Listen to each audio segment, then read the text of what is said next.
असामान्य रूप से भारी थी। हवेली के बाहर तेज हवा चल रही थी, जैसे प्रकृति भी किसी अनहोनी की चेतावनी दे रही हो। अंदर ईशा की धड़कनें तेज थीं। वो बार बार दरवाजे की ओर देख रही थी। पति ब्रह्मचारी उसके पास खड़े थे, लेकिन उनकी आंखों में भी बेचैनी साफ झलक रही थी। सब ठीक होगा, ब्रह्मचारी ने धीरे से कहा। ईशा ने सिर हिलाया, पर उसका मन मानने को तैयार नहीं था। तभी अंदर से ऊंची आवाज गूंजी। गुलाब सिंह गुस्से से भरे कदमों के साथ कमरे में आए। उनके चेहरे पर तनाव साफ था। अब ये डर खत्म होगा, उन्होंने कठोर स्वर में कहा। ईशा घबरा गई। पापा, क्या हुआ है? गुलाब सिंह कुछ बोल पाते उससे पहले दरवाजे के बाहर गाड़ी के ब्रेक की तेज आवाज आई। सब चौंक गए। हवेली का मुख्य दरवाजा जोर से खुला और अंदर आया सूरज। उसकी आंखों में आग थी, हाथ में बंदूक चमक रही थी। आज सबका हिसाब होगा, सूरज गरजा। ईशा की माँ, जो अब तक चुप खड़ी थी, घबराकर आगे आईं। सूरज बेटा, ये क्या कर रहे हो? सूरज ने बंदूक सीधी कर दी। अब कोई मुझे रोकेगा नहीं। पति ब्रह्मचारी तुरंत ईशा के सामने खड़े हो गए। सूरज, सोच समझकर। लेकिन तनाव अब चरम पर था। गुलाब सिंह आगे बढ़े। बंदूक नीचे रख, बात से हल निकालते हैं।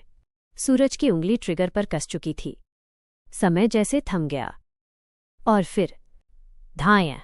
गोली की आवाज हवेली में गूंज उठी। ईशा की चीख ने सन्नाटा चीर दिया। माँ! ईशा की माँ जमीन पर गिर चुकी थीं। उनके कंधे से खून बह रहा था। ईशा भागकर उनके पास बैठ गई, रोते हुए उनका सिर अपनी गोद में रख लिया। माँ, कुछ बोलिए प्लीज। पति ब्रह्मचारी का गुस्सा फूट पड़ा। उन्होंने सूरज पर झपट्टा मारा। दोनों के बीच धक्का मुक्की शुरू हो गई। बंदूक फर्श पर गिर पड़ी। गुलाब सिंह ने बिना देर किए बंदूक उठा ली। उनकी आंखों में दर्द और बदले की आग एक साथ जल रही थी। तूने मेरी पत्नी पर हाथ उठाया, उनकी आवाज कांप रही थी। सूरज छूटकर भागने लगा। धाया। दूसरी गोली चली। सूरज जमीन पर गिर पड़ा। हवेली में अचानक सन्नाटा छा गया। सिर्फ ईशा के रोने की आवाज गूंज रही थी। पति ब्रह्मचारी ने तुरंत फोन उठाया। डॉक्टर, जल्दी आइए, गोली लगी है। ईशा अपनी माँ का हाथ पकड़े लगातार बोलती रही। आप ठीक हो जाओगी, मैं यहीं हूं। कुछ मिनटों बाद एम्बुलेंस की आवाज सुनाई दी।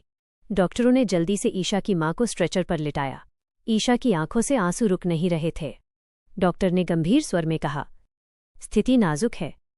एम्बुलेंस चली गई। गुलाब सिंह वहीं खड़े रह गए, जैसे उनकी दुनिया रुक गई हो। बंदूक उनके हाथ से गिर गई। मैं अपनी परिवार को बचाना चाहता था, उन्होंने टूटे स्वर में कहा। ईशा ने पहली बार अपने पिता को इतना असहाय देखा। वो उनके पास गई, लेकिन शब्द नहीं निकल पाए। तभी पुलिस की गाड़ियों की आवाज आई। इंस्पेक्टर अंदर आया। यहां गोली किसने चलाई? गुलाब सिंह ने खुद को संभालते हुए कहा। मैंने। ईशा चिल्लाई, नहीं पापा। लेकिन कानून अपना काम कर चुका था। पुलिस गुलाब सिंह को लेकर चली गई। हवेली में अब सिर्फ टूटी सांसें और अधूरा डर बचा था। पति ब्रह्मचारी ने ईशा के कंधे पर हाथ रखा।